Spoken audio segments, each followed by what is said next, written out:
Oke, sekarang kita masuk. Tadi kita sudah membahas ini ya, RSI buff I ini adalah dasar perhitungan dari semua garis yang nantinya akan tertampil pada indikator TDI ya.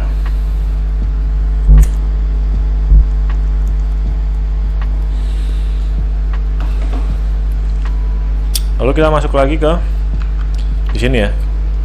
Tadi kita sudah mendeklarasikan variabel MA. Di sini kita inisialisasi.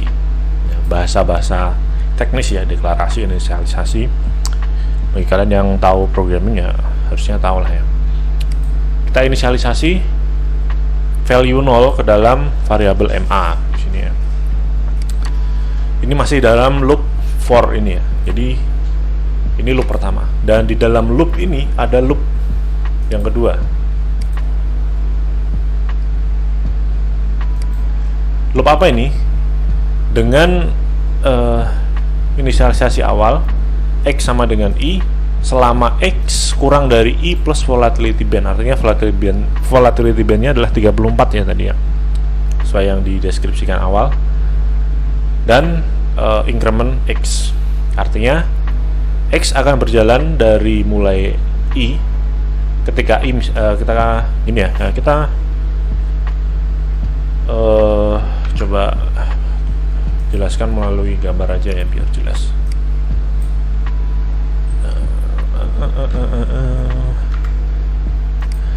Oke. Jadi for ini kan fungsi loop ya. Jadi selama apa tadi? Kita jar limit selama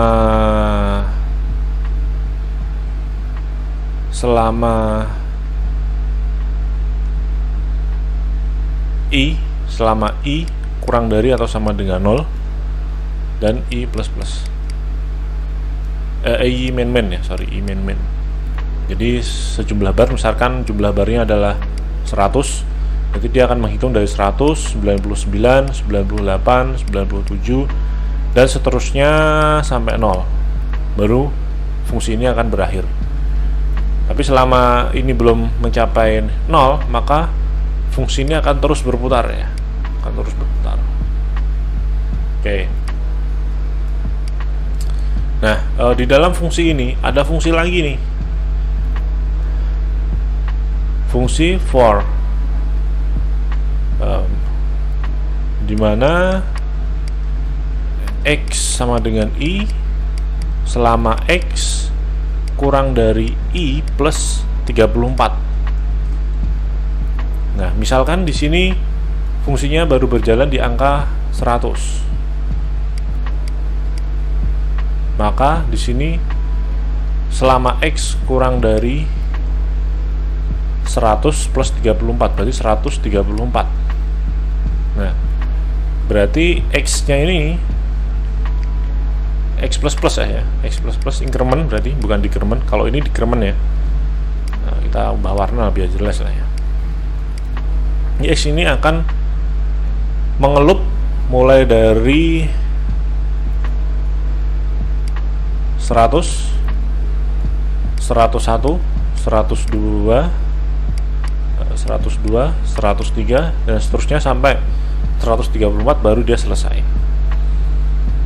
Nah, apa yang dikerjakan selama loop ini? Nah, kita lihat di program.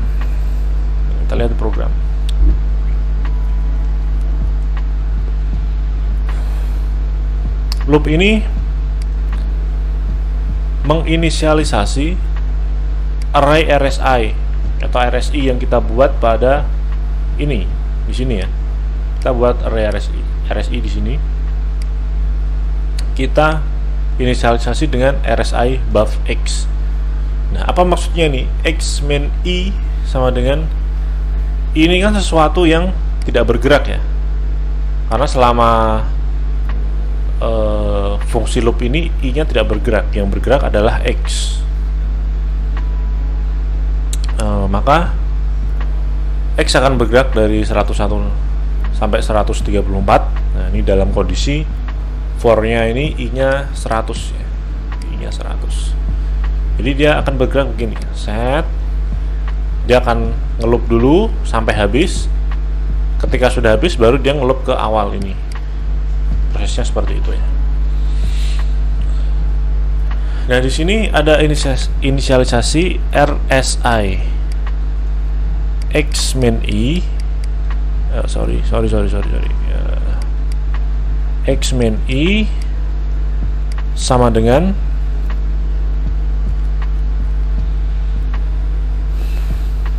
RSI buff X ya, kalau nggak salah ya. Kita coba cocokkan dulu.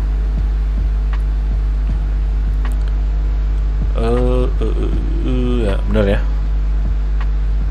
Nah, jadi X min I misalkan dalam kondisi X sama dengan 100, I nya kan tetap ya 100 ya, maka 0. Ketika X nya 101 min 100, 102 min 100, berarti X nya RSI ini akan bergerak dari 0, 1, 2. Sementara X di sini dia akan bergerak dari 100, 101, 102. Jadi bisa kita artikan seperti ini ya. RSI 0 sama dengan RSI buff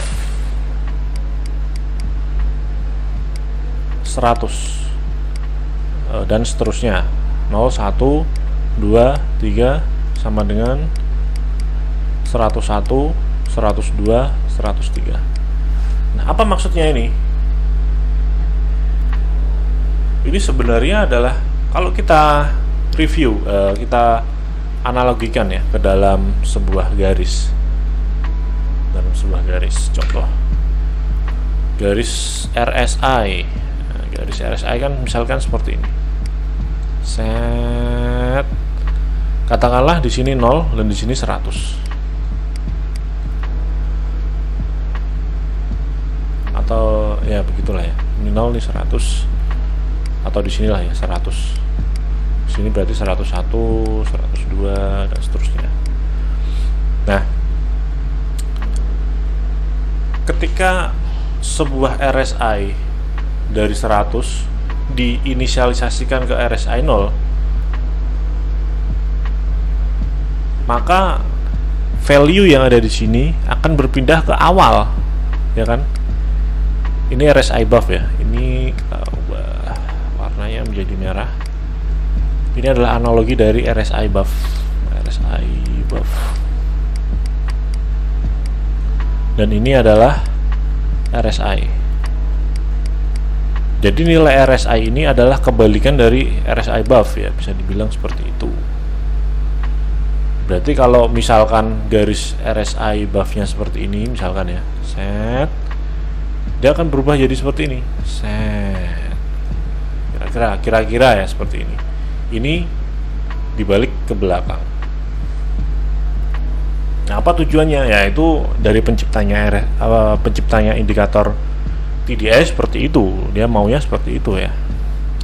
Tujuannya apa ya? Kita nggak tahu ya. Intinya perhitungan dibaliknya adalah seperti itu. Jadi ini adalah array RSI. Nah, MA. Nah, di sini MA plus sama dengan, atau MA sama dengan MA plus RSI buff X dibagi volatility band. Artinya ini adalah rata-rata ya. Jadi RSI buff. Dan di sini kita gunakannya RSI buff ya, bukan RSI. Karena perhitungan RSI nanti akan kita gunakannya di sini. Sini RSI buff. Jadi RSI buff ini yang ada di sini tadi. Ini RSI buff, RSI buff, RSI buff. Ya, ada di sini. Ini setiap 34 candle. Ya, contoh misalkan ini 100 sampai 76 lah ya. Ya, tinggi berarti kan 34 candle. Nah, ini tiap candlenya akan dijumlahkan lalu dibagi jumlah dibagi 34. artinya adalah rata-rata. Nah, MA inilah yang menjadi dasar dari perhitungan semuanya. Nah, kenapa di artikel yang saya buat di triantoadi.com saya membuat sebuah menulis bahwa perhitungan MA dari indikator TDI ini berbeda dari MA yang lain. Jika MA menggunakan data dari candle, sementara MA dari indikator TDI ini, MA dari indikator TDI ini menggunakan data dari RSI. Jadi RSI dihitung rata-ratanya, kasarannya begitu ya. Apa sih MA? Nah, kita coba kita jelaskan dari awal lah. Apa bedanya MA dengan RSI dan MA dengan harga? Ya, contoh di sini ada candle ya, candle.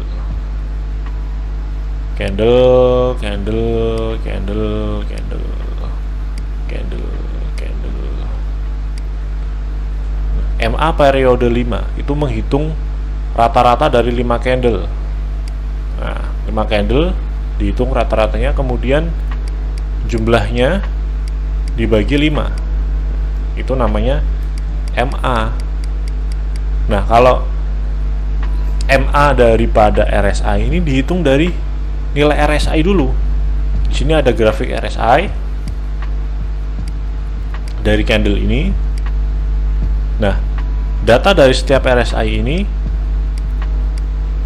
dijumlah dibagi dengan, kalau ini 5 tadi 34 ya. Nah, ketemulah MA. Maka dari garis ini akan tercipta garis baru.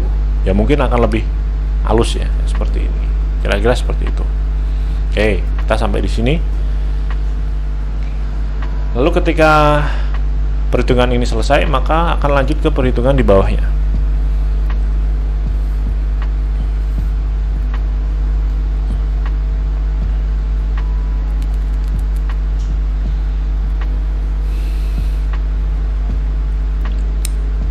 Kita sudah mendapatkan line pertama, garis pertama, dimana di sini adalah RSI buff. Lalu garis kedua adalah upzone, 3 downzone dan middle zone. Karena ini nggak tertampil, 3 ini tertampil ya. Nah, upzone dihitung dari nilai MA plus 1,6185. Ya, kalau kalian familiar, ini adalah angka Fibonacci ya. Berarti dikalikan dengan 61 sekian persen gitu ya. Dikali dengan standar deviasi ya. Bagi kalian yang pernah belajar ya, standar deviasi itu adalah standar ketimpangan atau standar penyimpangan yang dihitung berdasarkan rumus standar deviasi dari array data yang ada di dalam RSI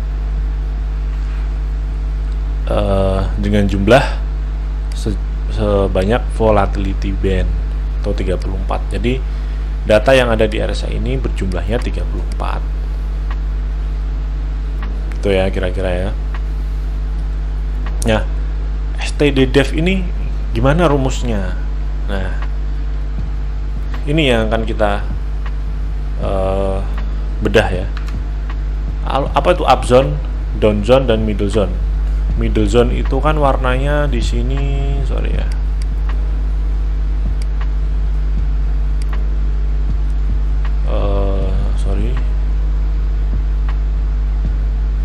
middle zone garis kedua 02 berarti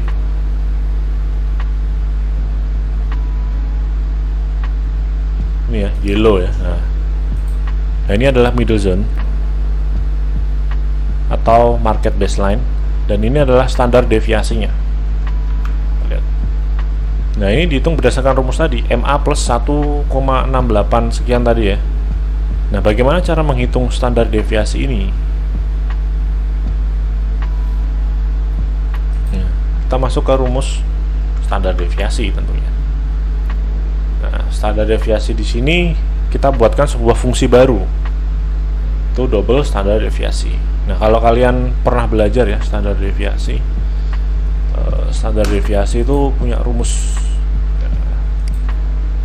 Kita coba buka standar deviasi, rumus standar deviasi.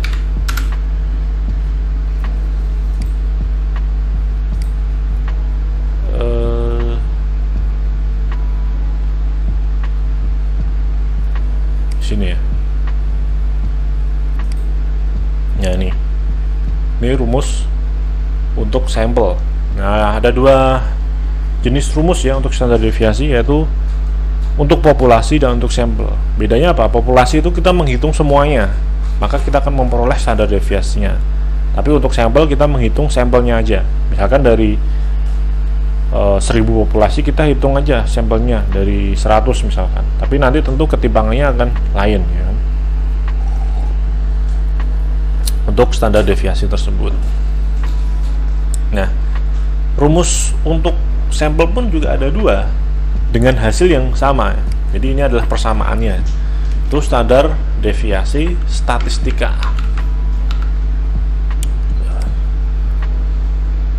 Nah, standar deviasi statistika rumusnya mana ya?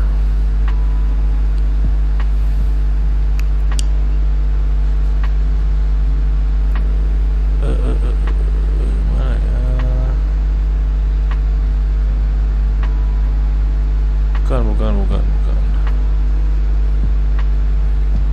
Bukan. Nah, ini rumus standar deviasi statistika. Ini rumus standar deviasinya, ini rumus variannya. Standar deviasi sama dengan akar dari varian. Nah, ini terlalu teknis lah untuk dijelaskan.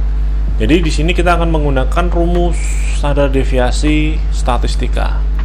Walaupun hasilnya nanti sama ya. Rumus standar deviasi statistika adalah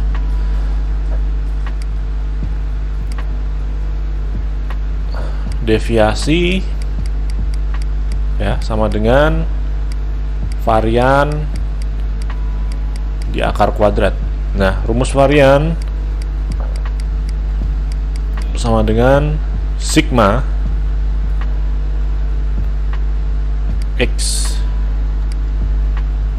xi ya, xi kuadrat dikali n dikurangi sigma x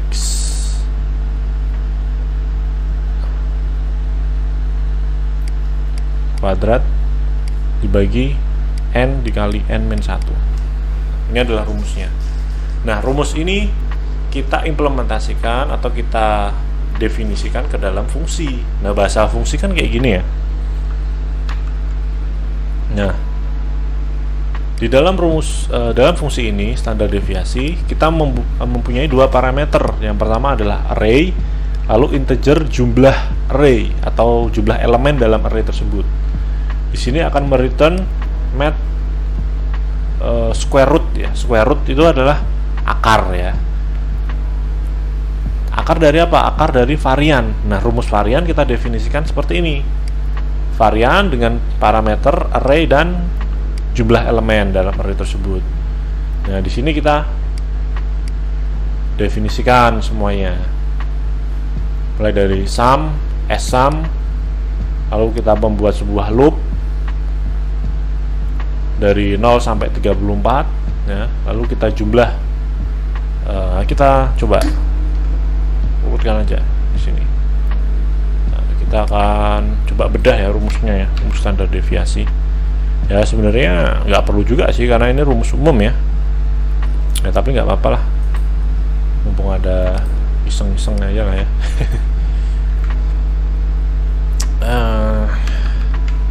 Oke, di sini rumus standar deviasinya.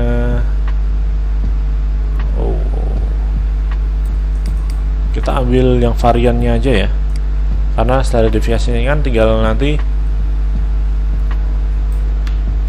Nah, yang ini kita hapus saja. Nah, ini ini variannya aja. Oke. Ini adalah rumus varian. Nah, nanti deviasinya tinggal akar dari ini kan ya. Gampang. Nah, kita coba bedah satu-satu ya. Di sini ada parameter. Yang pertama adalah array, yang kedua adalah jumlah elemen dalam array. Ya, kita bisa katakan X dan Y, misalkan ini X dan ini Y. Lalu kita deklarasikan dua variabel dengan tipe data double, yaitu sum dan ssum. Nah, lalu kita buat loop. Nah, loopnya dari sini dari pair ini kan nanti dimasukkan volatility index ya. Di sini kita lihat, di rumus ini di atasnya. Nah, standar deviasi, array-nya adalah RSI, dan pair-nya adalah volatility band. Volatility band kita tahu 34 ya. Nah, jadi dia akan meloop mulai dari 0 sampai 33, karena ini kurang dari pair ya. Dengan jumlah berarti 34 tetap ya. Nah, sum sama dengan sum angka plus sama dengan itu segini ya kalau diubah ya. Sum sama dengan sum ditambah data I. Nah, I kan bergerak terus dari 0 sampai 33, maka sum sama dengan sum ditambah data 0, data 1, data 2, data 3, data 4, data 5, dan seterusnya. Berarti sum ini adalah jumlah dari seluruh array. Nah, sum, nah kita tahu ya, sum berarti jumlah seluruh array. Lalu ssum, matpo ini adalah power itu artinya adalah kuadrat. Di sini angka 2 ini maksudnya adalah angka 2 di sini maksudnya adalah kuadrat pangkat ya, pangkat 2. Po ini power berarti pangkat 2. Berarti seluruh data ini akan kita kuadratkan. Berarti data I kuadrat. Kalau ssum tadi tidak dikuadratkan, kalau sum tadi tidak dikuadratkan, kalau ssum sama dengan ssum plus data ini tadi, data 0 tapi dikuadratkan, data 1 dikuadratkan, dan seterusnya. Ini kan menyimpan ssum. Nah, lalu rumusnya di sini, jumlah ssum tadi kita kali dengan 34, kita kurangi kuadrat dari sum kuadrat, lalu kita bagi dengan 34 dikali 34 min 1, atau 34 ssum kali 34 min sum kuadrat per 34 kali 33. Nah, jumlahnya nanti akan menghasilkan yang namanya varian. Nah, lalu standar STD, standar deviasinya adalah varian, kita akar, maka ketemunya adalah standar deviasi. Nah, apa sih standar deviasi? Kok penting banget di sini gitu loh. Nah, standar deviasi itu adalah standar penyimpangan sebenarnya.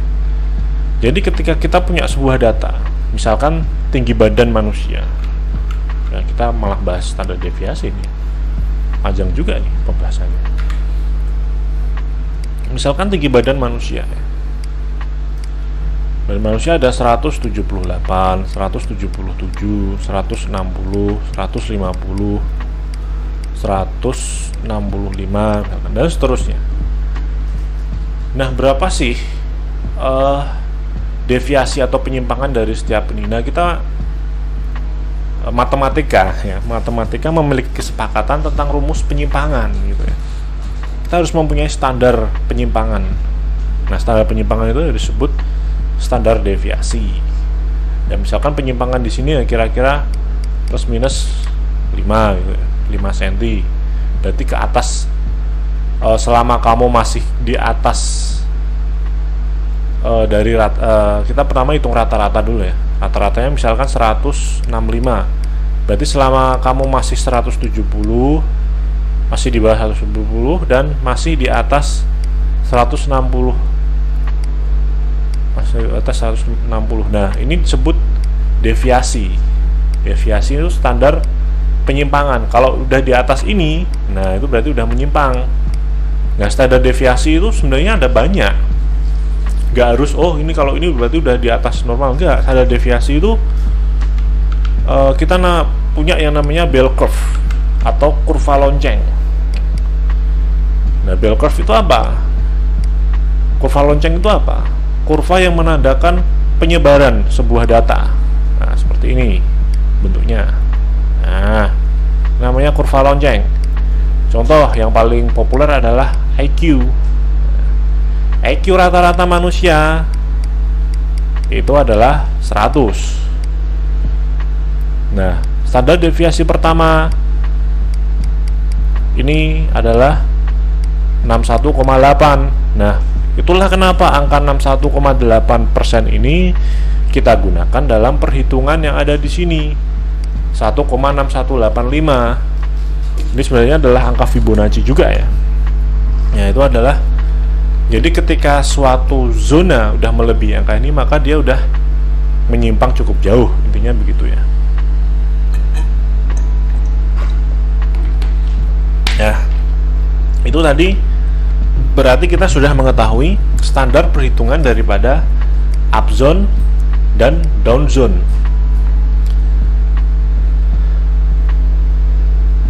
Lalu middle zone adalah upzone ditambah downzone dibagi 2. Jadi upzone itu adalah nilai atas dari MA.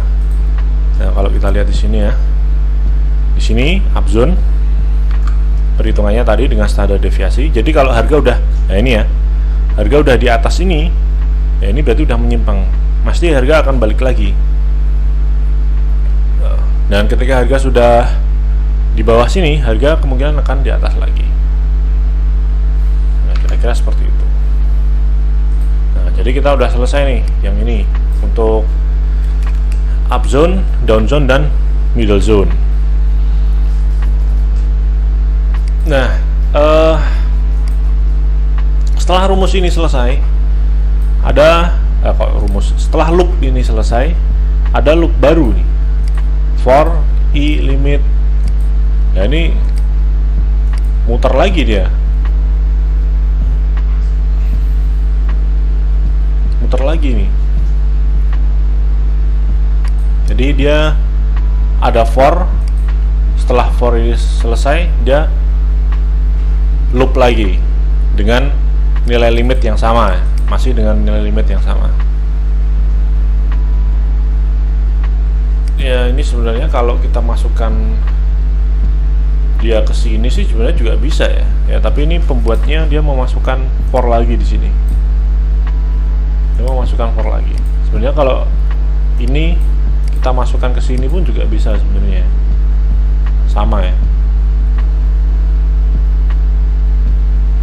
Tapi dia harus di bawah for ini ya. Ya, tapi nggak apa-apa lah, sama aja. Mau dia masuk ke sini, mau dia sendiri di sini juga nggak masalah. Oh, tapi kalau dia masuk ke sini, oh ya, nggak bisa. Kalau dia masuk ke sini, dia akan tereksekusi berkali-kali ya. Cuman di sini kita mau mengeksekusi for ini 2 kali aja. Ya, oke. Ya, paham. Jadi fungsi loop ini kita akan eksekusi 2 kali. Nah, di sini tadi kebingungan saya di sini ya. Masih kan di sini. Oh, sebentar. Ada loop. Ada for loop. For loop pertama.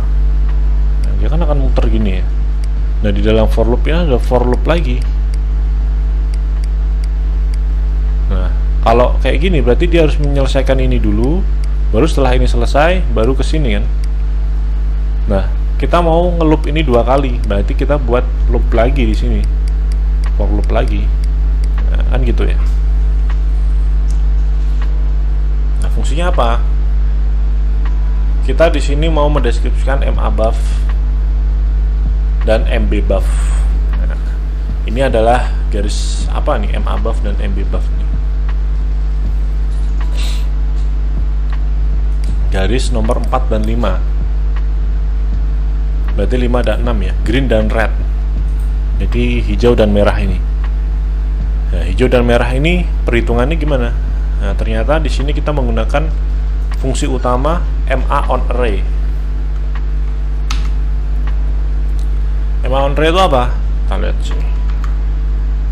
Calculates the moving average indicator on data stored in array. Nah, jadi fungsi array itu, fungsi array dia biasanya IMA, biasanya gini, IMA. Lalu di sini parameter. Nah, tapi kalau ini dia hanya akan menghitung data yang ada di candle secara real time. Candle. Nah, tapi kalau kita EMA on array, nah kita bisa menghitung data MA yang kita inisiasikan ke dalam array.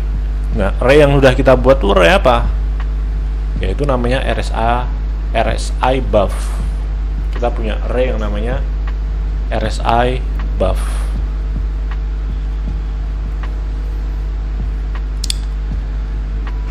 Nah, di sini kita akan menghitung. Di sini ada parameternya ya. Kita lihat di sini aja lah. Satu, dia ada array-nya apa, kita deskripsikan. Lalu jumlah elemennya berapa, lalu periodenya berapa, shift-nya berapa.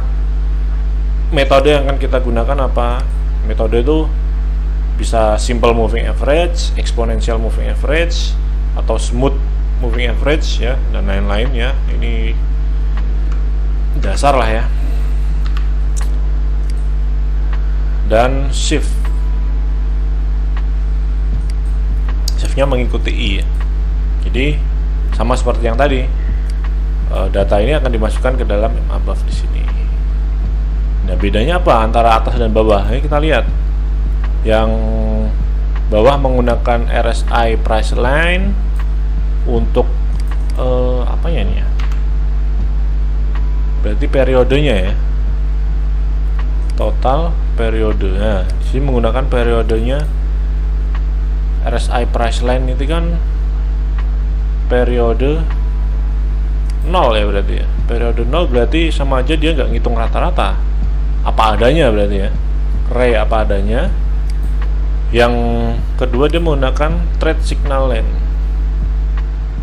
7, berarti menggunakan rata-rata dari 7 tuh ya. Lalu 0, lalu RSI price type dan trace sini periode, shiftnya 0,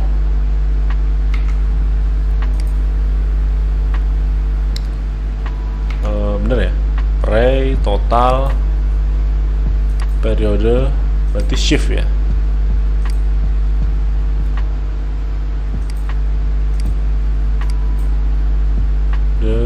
Sebelum kedua terakhir berarti method. Bapak method.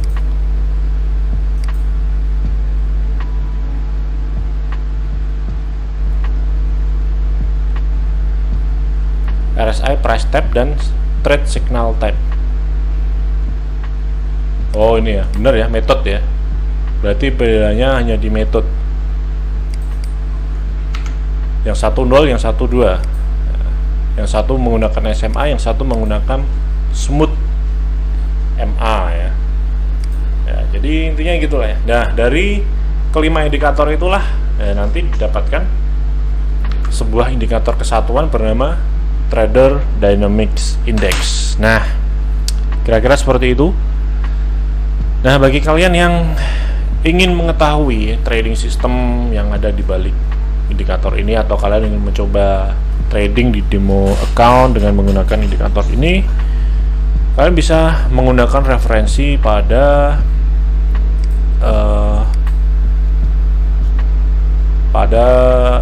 artikel yang saya buat. Kalian bisa ketik aja di Google Trianto Adi TDI gitu ya. Nah, nanti akan ada di sini kalian buka aja. Bentar, loading. Lama juga web gue loading. Nah, di sini kalian bisa baca-baca ya di sini bagaimana sejarah TDI, apa itu TDI, rumus dibaliknya. Ya walaupun nggak akan sedetail rumus yang saya jabarkan tadi ya. Lalu yang nggak kalah penting ya ini step by step trading ya. Bagaimana kita bisa trading menggunakan indikator TDI. Mungkin tidak 100% bisa ditiru, tapi langkah-langkahnya bisa kalian tiru di sini. Mungkin nanti akan ada penyesuaian periode, metode dan lain-lain untuk menyesuaikan sesuai pair atau sesuai dengan time frame yang kalian terapkan. Nah, tentu beda-beda ya. Gak semua indikator itu holy grail ya. Artinya bisa digunakan di semua pair atau bisa digunakan di semua time frame. Gak. Kalian harus melakukan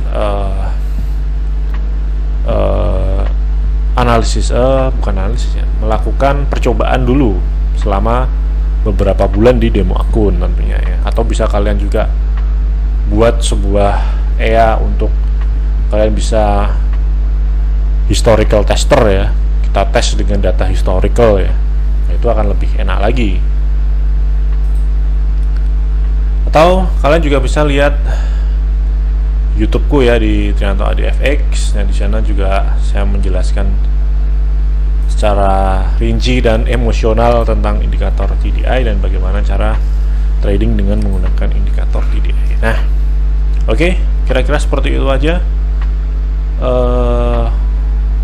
Kita sudah membedah sebuah indikator bernama indikator TDI, Trade Dynamic Index. Mungkin penjelasan dari saya memang agak susah dipahami bagi awam, tapi saya harap dengan video ini bukan berarti kalian bisa paham semuanya, tapi kalian bisa terbuka mata dan pikiran kalian bahwa untuk menerapkan sebuah sistem trading, untuk membuat sebuah trading system yang akan kita gunakan untuk mencari nafkah, mencari uang di dalam dunia trading, kita tidak bisa cup gali cup gitu ya. Kita harus dive into the rumus di balik indikator tersebut atau di balik strategi tersebut yang mungkin tidak menggunakan rumus, sehingga kita tidak menjadi pengikut buta gitu ya. Kita bisa mandiri secara akal dan pikiran, dan kita bisa menyesuaikan indikator kita tersebut ke dalam berbagai jenis situasi, contoh dengan time frame yang berbeda atau dengan pair yang berbeda. Dan saya juga kadang heran ya, ada orang yang menggunakan sebuah teknik di semua time frame, di semua pair yang sama ya, tekniknya itu ya sah-sah aja sebenarnya, tapi pasti ada sedikit 1-2 modifikasi harusnya jika kita menggunakan di time frame yang berbeda, karena faktanya setiap pair, setiap time frame itu memiliki karakteristik tersendiri gitu ya. Jadi intinya atau main core dari strateginya mungkin sama, tapi ketika berganti pair atau berganti time frame pasti ada 1-2 dari strategi itu yang kita ubah sehingga bisa kita sesuaikan dengan kondisi real daripada market ya. Jadi kita tidak mencoba meramal market, tapi kita memprediksi market. Dari berbeda ya antara meramal dan memprediksi ya, kira-kira seperti itu. Terima kasih, sampai jumpa untuk semuanya, dan maaf jika ada salah-salah kata. Terima kasih, sampai bertemu di kesempatan selanjutnya.